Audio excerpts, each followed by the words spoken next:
Olá, irmãos, a paz do Senhor. Mais uma vez, Deus nos permite esse privilégio de estarmos de volta para mais um estudo da Escola Dominical, falando hoje, encerrando a lição desse trimestre, onde estaremos abordando a lição 14, que traz por tema missões e a volta do Senhor Jesus. Estamos falando da Assembleia de Deus, situada na Avenida 10 de Abril, aqui no centro da cidade de Baixo Guandu, Vale do Rio Doce. E queremos agradecer a Deus por essa oportunidade, principalmente por ter concedido, por ter te contemplado para estar conosco também no estudo desta palavra, que hoje está no Evangelho sinótico de Mateus, no capítulo 24, de 3 a 14. O versículo 14 de Mateus 24, hoje é o nosso texto áudio. O versículo 14 de Mateus 24 diz o seguinte: E este evangelho do reino será pregado em todo o mundo, em testemunho a todas as gentes. E então virá o fim. A verdade prática diz o seguinte: a grande comissão deve ser cumprida antes do arrebatamento da igreja. E a nossa leitura bíblica em classe continua em Mateus, no capítulo 24, no verso 3 ao verso 14. Diz assim o texto sagrado: E estando assentado no Monte das Oliveiras, chegaram-se a ele os seus discípulos, em particular, dizendo: Dize-nos quando serão essas coisas, e que sinal haverá da sua vinda e do fim do mundo? Jesus respondendo, disse-lhes: Acautelai-vos que ninguém vos engane, porque muitos virão em meu nome, dizendo: Eu sou o Cristo, e enganarão a muitos. E ouvireis de guerra e de rumores de guerra. Olhai, não vos assusteis, porque é mister que isso tudo aconteça, mas ainda não é o fim. Porquanto se levantará nação contra nação, e reino contra reino, e haverá fome, peste, terremoto em vários lugares. Mas todas essas coisas são o princípio das dores. Então vos hão de entregar para serdes atormentados, e matar-vos-ão, e sereis odiados de todas as gentes, por causa do meu nome. Nesse tempo, muitos serão escandalizados, e trair-se-ão uns aos outros, e uns aos outros se aborrecerão, e surgirão muitos falsos profetas, e enganarão a muitos, e por se multiplicar a iniquidade, o amor de muitos se esfriará. Mas aquele que perseverar até o fim será salvo. E este evangelho do reino será pregado em todo o mundo, em testemunho a todas as gentes, e então virá o fim.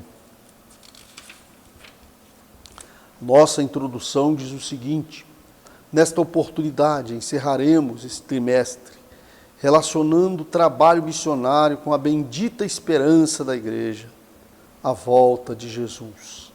Essa bendita esperança é o motor espiritual que motiva e anima toda a nossa prática missionária. A compreensão a respeito da iminência da vinda de Jesus sempre trouxe um senso de urgência para a igreja do Novo Testamento e, consequentemente, para as igrejas de tradição pentecostal. O Senhor Jesus pode voltar a qualquer momento, portanto, preguemos urgentemente o Evangelho. Essa lição nós vamos dividi-la em dois tópicos, está dividida em dois tópicos: alcançando o mundo até que Cristo volte, e a volta de Jesus atrelada à obra missionária. Pois bem, alcançando o mundo até que Cristo volte, e este evangelho do reino será pregado. É o que nós tivemos vendo nesse instante no versículo 14 do capítulo 24 de Mateus.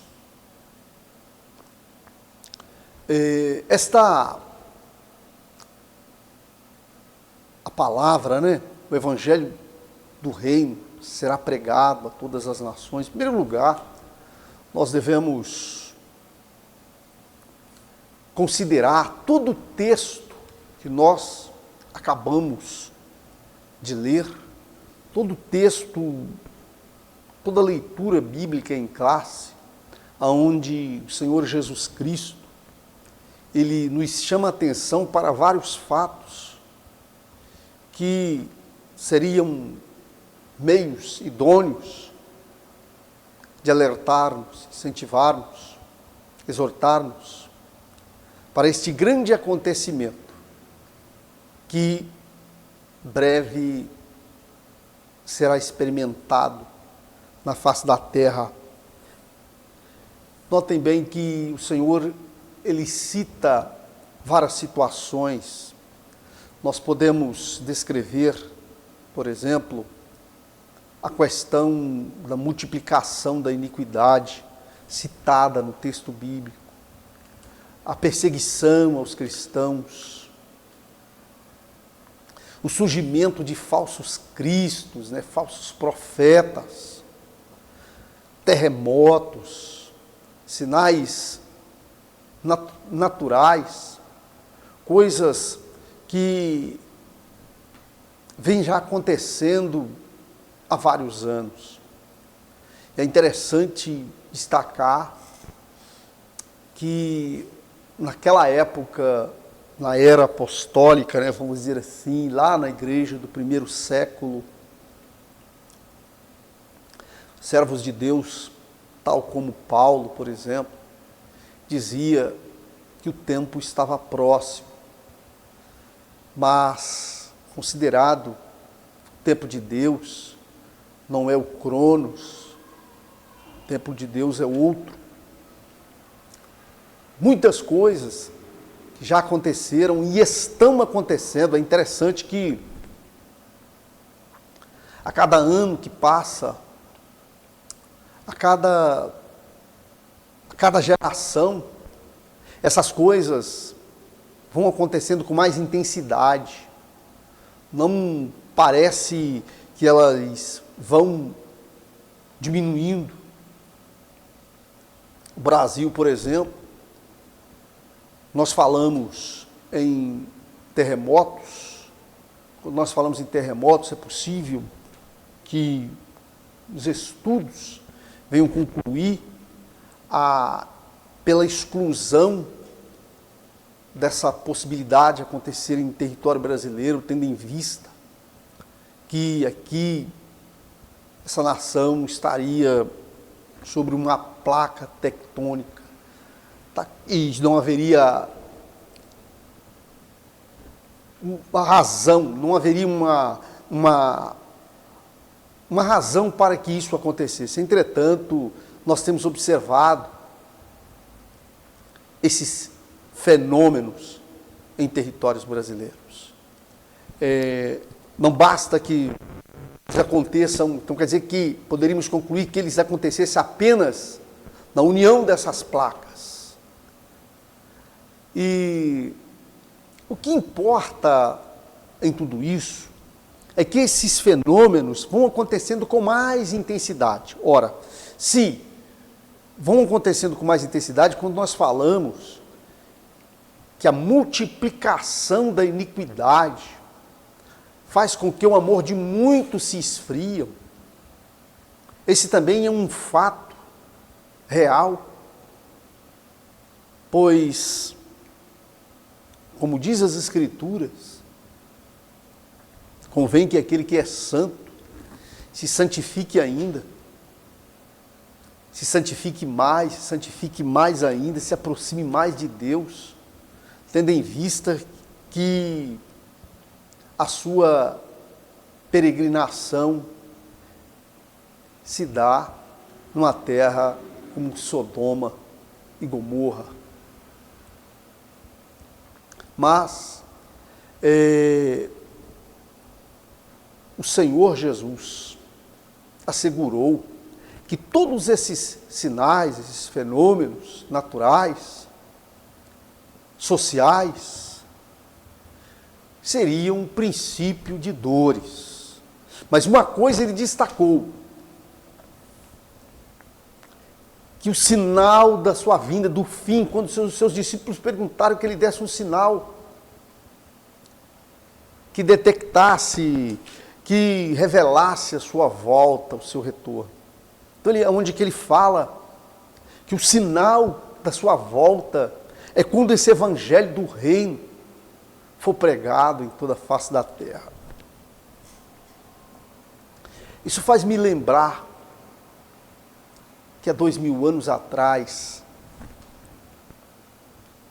a igreja estava nascendo em Jerusalém, numa festa do Shavuot.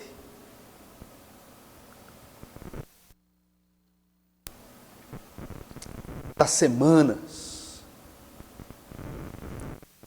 e ali onde estava 120 discípulos orando a Deus, o Senhor há 10 dias atrás havia subido numa nuvem do céu, e a Bíblia relata que desceu do céu um vento impetuoso, um vento veemente, encheu toda a casa e eles foram cheios do Espírito Santo, foram revestidos de poder dos céus, e a partir desse revestimento de poder, eles saíram dentro daquele cenáculo, ali mesmo, aliás, noticia a palavra, que Pedro, respondendo às indagações daquelas pessoas presentes, que havia judeus de várias partes do mundo, tendo em vista que era uma das Shalote Regalim, era uma das festas em que judeus vinham de fora para a cidade de Jerusalém. E Pedro explica o que estava acontecendo. E foram milhares de almas que passaram a seguir a Jesus a partir daquele momento. E eles saem daquele cenáculo e começam pelas ruas de Jerusalém, por Samaria, pelas redondezas, noticiando o Evangelho. Nada mais, nada menos, eles estavam se esforçando para cumprir uma ordem do próprio Deus, que era de levar o Evangelho até os confins da terra. E é interessante que, quando nos referimos a um Evangelho que deveria ser pregado até os confins da terra, que não ficasse somente em Jerusalém. A ideia de alcançar os confins da terra era exatamente para alcançar os gentios. Naquela visão de Pedro, quando ele é orientado, é determinado por Deus para ir até a casa de Cornélio, Pedro tem uma visão que um lençol descia do céu, ele viu alguns animais naquele lençol que ele os considerava imundos. E veio uma palavra do céu para ele, que não considerasse imundo aquilo que Deus tinha purificado. E então ele vai destemidamente até a casa de Cornélio, e ele prega o Evangelho, e aquelas pessoas que aceitam a orientação de Cristo são descidas às águas batismais. Eu quero dizer que, se o Senhor disse que o Evangelho deveria ser pregado pelo mundo, se compararmos que ele nasceu em Jerusalém, e olharmos agora aonde estamos falando para os quatro ventos do mundo, hoje, nesse momento, estamos falando para os quatro ventos do mundo. Pode ser que eles não nos ouçam, mas quer estes que estão no globo terrestre ouça, ou quer não nos ouça, esse evangelho está sendo pregado e está ao alcance deles. Essa palavra que está sendo ministrada aqui nesse momento, os recursos tecnológicos, a ciência permite que esta palavra alcance os lares de todos os lares da terra. É possível. Está tudo preparado, não há nenhuma impossibilidade para que ela não alcance os lares da terra, a não ser aquelas que são da vontade humana, fundamentada numa ideologia, numa política ou qualquer outra situação. Mas, e de onde estamos falando que se pode alcançar os quatro ventos? Comparado de onde veio a ordem para esta palavra ser ministrada, nós estamos falando dos confins da terra. Eu diria que o Brasil, comparado com Israel, o Brasil está nos confins da terra. Ora, qual o lugar mais distante de Israel que tem a palavra de Deus para ser alcançado, o evangelho que tem a ser alcançado, que o da América? Então vejam que esse primeiro subtópico, esse evangelho do reino será pregado. O texto de Mateus 24,14 afirma que o fim virá somente depois que o evangelho tiver sido pregado em todo o mundo, se referindo aos confins da terra. É interessante que essa palavra ela tem passado pelas nações, e é possível não, hoje, quantas nações que não conhecem o evangelho, quantas nações que são fechadas para o evangelho, mas a oportunidade está aí. Essa oportunidade é dada para que ninguém um dia venha arguir que não ouviu e nem teve oportunidade de ouvir. Interessante que nessa parte,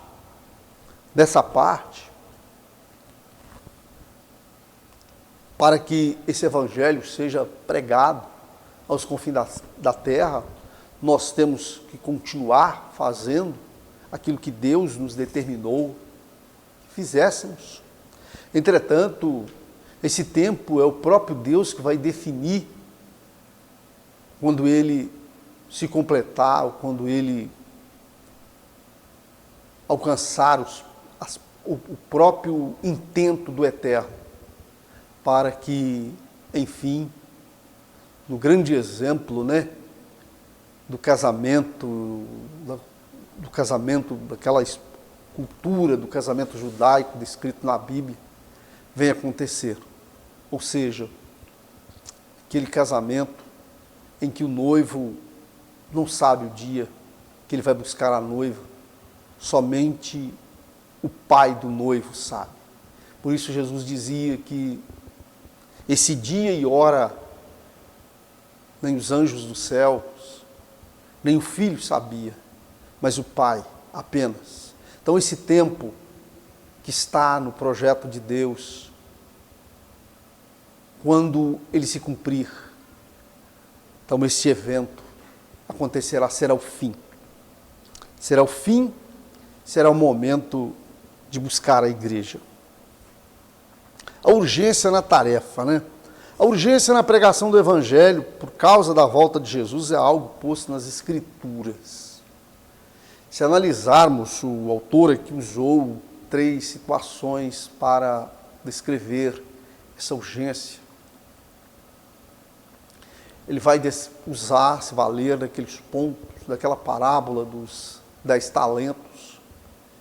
E aqui, considerando aquele que recebeu 5 talentos e investiu aqueles 5 talentos, e quando o Senhor voltou, o dono daquele tesouro voltou, ele apresentou 10 talentos, foi-lhe dado 5 e ele apresentou 10, e foi abençoado pelo dono daquele tesouro. Essa parábola dos 10 talentos fala conosco da necessidade que temos para pregar o Evangelho. Se analisarmos, por exemplo, se a parábola dos 10 talentos fala da necessidade de darmos frutos, sermos prósperos dentro desta área, nós vamos ver, por outro lado, um desafio, porque a seara é muito grande e os obreiros são poucos. E quantos que no exercício exercitando para concluir essa tarefa, se perdem e não conseguem ser próspero o tempo todo. Há, portanto, um desafio. Precisamos nos revestir da graça de Deus, dos recursos do céu colocados à nossa disposição, para que possamos nos empenhar a fim de que esses resultados sejam alcançados. Nós vemos uma noiva que precisa ser preparada, e preparo quer dizer nada mais, nada menos do que um crescimento através da fé, um crescimento no conhecimento de Deus, um conhecimento na graça, né? Um crescimento na graça. E isso se desdobra uma forma de preparo, de estar preparado para esse grande dia, pois quando se fala de uma noiva preparada, nós vamos nos lembrar daquela parábola das 10 virgens, que todas elas tinham azeite nas suas lâmpadas. E o que essas virgens estavam fazendo? Elas estavam aguardando o noivo, só que não sabiam a hora que ele ia voltar. Vejam bem como isso reflete, ilustra essa realidade vivida, proclamada pelo Evangelho. E de repente, lá pela meia-noite, né, ouve-se um clamor. Eis que vem o noivo. E apenas 50% daquelas virgens estavam realmente preparadas, porque o seu azeite era suficiente. As outras, logo as suas lamparinas, tão logo foram acesas, começaram a se apagar. E quando conseguiram azeite, já não tinha mais oportunidade de entrar para as bodas. Então a noiva do Cordeiro, ela precisa estar preparada para esse dia em que o Evangelho venha chegar aos confins da terra. Quando se diz que esse Evangelho tem que alcançar todas as nações, isto, portanto, não é outra coisa a não ser uma exortação a que nos empenhamos para cumprir essa missão. Vejam se ela está sobre os nossos ombros. Que retorno maravilhoso tem implementar essa condição, pois levar o Evangelho aos confins da terra é sinônimo de um início da oportunidade, do início da oportunidade de entrar no sábado de Deus, no descanso que o Senhor preparou para os seus. No segundo tópico, nós vamos ver a volta atrelada à obra missionária, a relação da volta de Jesus e missões. A volta de Jesus Cristo, sem sombra de dúvida, está ligada a missões, quando nós falamos, no versículo 14, esse que nós citamos, que convém que o Evangelho seja pregado em todas as nações. O autor comentarista dessa lição, ele cita, por exemplo, dá um exemplo do grande evangelista Billy Graham, que vem afirmar, vem se valer desse raciocínio, que comunga ou é a própria palavra de Deus, conforme nós lemos, né? Que a segunda volta do Senhor esteja atrelada a esse trabalho missionário de levar a palavra aos que estão perto e aos que estão longe. Por isso, se é tão importante esse negócio, é a razão pela qual precisamos, então, nos colocar à disposição para cumprirmos com o ídolo do Senhor. E aqui eu quero trazer a nossa meditação a seguinte informação. Veja bem,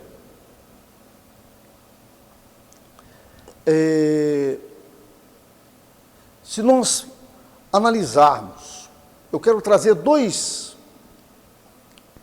versículos. Eu quero trazer dois versículos. Um que está em Isaías e outro que está em Romanos. Isaías 10, 22, Romanos 9, 27. Isaías 10, 22 é período do Velho Testamento, né? Romanos, nós estamos falando do Novo Testamento, o Abrir-se Rabachá. Se eu falasse apenas do Novo Testamento, talvez alguém poderia dizer, é do Novo Testamento. Mas olha só, a mesma palavra do Velho Testamento é citada por Paulo na Epístola aos Romanos. Ainda que os filhos de Israel sejam como a praia, né, como a areia do mar, os salvos serão os remanescentes. Esses dois textos que falam a mesma coisa estão nos informando uma parte interessante, qual seja, esse tempo que estamos vivendo é o tempo da graça. Isso vai me lembrar da bênção de Israel para o seu neto, filho de José, Efraim. José trouxe do Egito Efraim, Manassés, e quando Israel, que é Jacó, já na sua velhice, os seus olhos já fechados, ele vai abençoar os filhos de José, ele cruza as mãos, como seu pai fez com ele, Esaú. Ele cruza as mãos e abençoa Efraim com a bênção da primogenitura. José não gostou da ideia, quis desfazer, mas não pôde, não convenceu seu pai. E aí, o que acontece? José ouviu da boca de Jacó, que está registrado lá no livro de Gênesis, no capítulo 49, que Efraim seria uma multidão de nação. Então, esse Efraim aqui, ele representa essa porta dos gentios, o tempo, a plenitude da graça. Porque lá nas escrituras veterotestamentárias, Jacó vai dizer que Efraim, ele usa a expressão Melo Agoim, no original, expressão hebraica, Melo Agoim, que quer dizer plenitude dos povos. E essa plenitude dos povos, ela começa a partir de um tempo em que Deus faz uma pausa na história, quando o Messias é tirado e começa um tempo em que para-se as 70 semanas do Messias. Vai até 69 e dali há uma pausa na história. Talvez seja como aquela expressão que você sempre ouviu, que Deus abre porta onde não tem porta. Porque entre 69 e 70 não tem espaço. Não tem espaço. Mas Deus conseguiu um espaço aqui.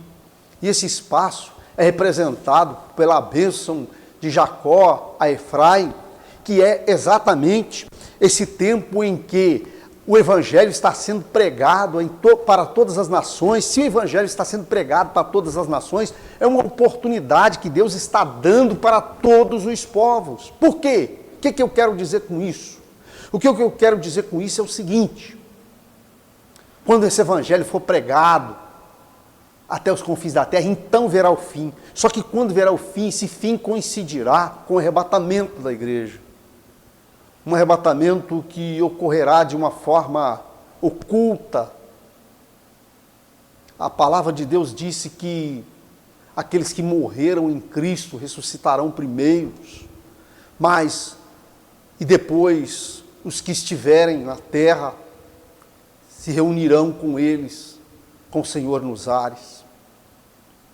E então virá um tempo difícil aqui na terra, e qual nunca houve. Só que é exatamente nesse tempo, que Israel será salvo como um todo.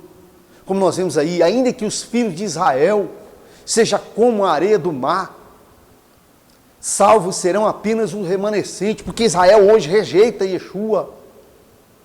Israel, da mesma forma do tempo de 2000 anos atrás, se for perguntá-los, você vai ver que eles vão dizer que ele é apenas o Deus dos cristãos. Eles o rejeitam. Mas o reconhecerão, porque a Bíblia diz que reconhecerão aquele a quem transpassaram. Eles reconhecerão aquele a quem transpassaram quando? Quando se cumprir essa palavra de Isaías 10:22 e Romanos 9:27. Mas essa palavra vai se cumprir quando o Evangelho já foi pregado e a igreja já não vai estar mais aqui.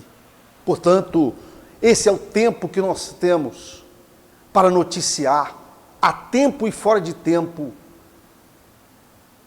que essa é a oportunidade que Deus nos deu. É a porta que se nos abriu através dos cravos e daquela lança que transfixou o peito do Salvador. Ali se nos abriu uma porta e ela ainda está aberta. E esta palavra é para você refletir. Porque nós não vamos saber, não tem como nós precisarmos, se é daqui a 24 horas, se é daqui a 6 meses, se é daqui a 1 ano, se é daqui a 3 segundos, que Deus vai se dar por satisfeito que o Evangelho chegou aos confins da terra. A verdade é que quando Deus achar que o Evangelho chegou nos confins da terra, Ele ordenará aos anjos, tocará a trombeta, o chofar eterno vai tocar, e reunirão os salvos com seu Salvador nas alturas. E aqui embaixo vai ficar um tempo difícil para progredir depois para um milênio, uma época que apenas Israel será salvo, conforme diz a palavra de Deus. Mas que nós possamos refletir nesta palavra e aproveitarmos a oportunidade que Deus tem nos concedido. A conclusão diz o seguinte: preliminarmente devemos agradecer a Deus pelo despertamento missionário que temos visto no Brasil nesses últimos tempos, quanto à prática missionária. E o nosso desejo é que mais igrejas locais invistam em oração, em recursos humanos e financeiros, para alcançar os que ainda se encontram perdidos. Vivemos os últimos dias da igreja no mundo e, por isso, essa obra é urgente. Que o Ruach HaKodesh, que o Espírito Santo, continue despertando a igreja nesses últimos dias, que antecedem a volta do Senhor Jesus Cristo para arrebatá-la. Que você possa meditar nessa palavra,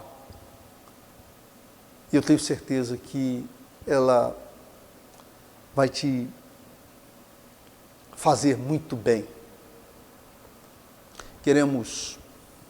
Estamos chegando ao término, queremos informar que estamos aqui todas as quintas-feiras, a partir das 19 horas, e aos domingos, a partir das 19, e domingo pela manhã, nós temos estudo bíblico aqui a partir das 8 horas da manhã.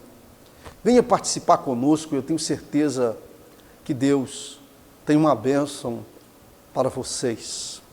Quero fazer uma oração nesse instante. Senhor nosso Deus, muito obrigado por este momento, por ter nos concedido mais essa oportunidade. Que esta palavra possa impactar aqueles que acompanharem esse vídeo.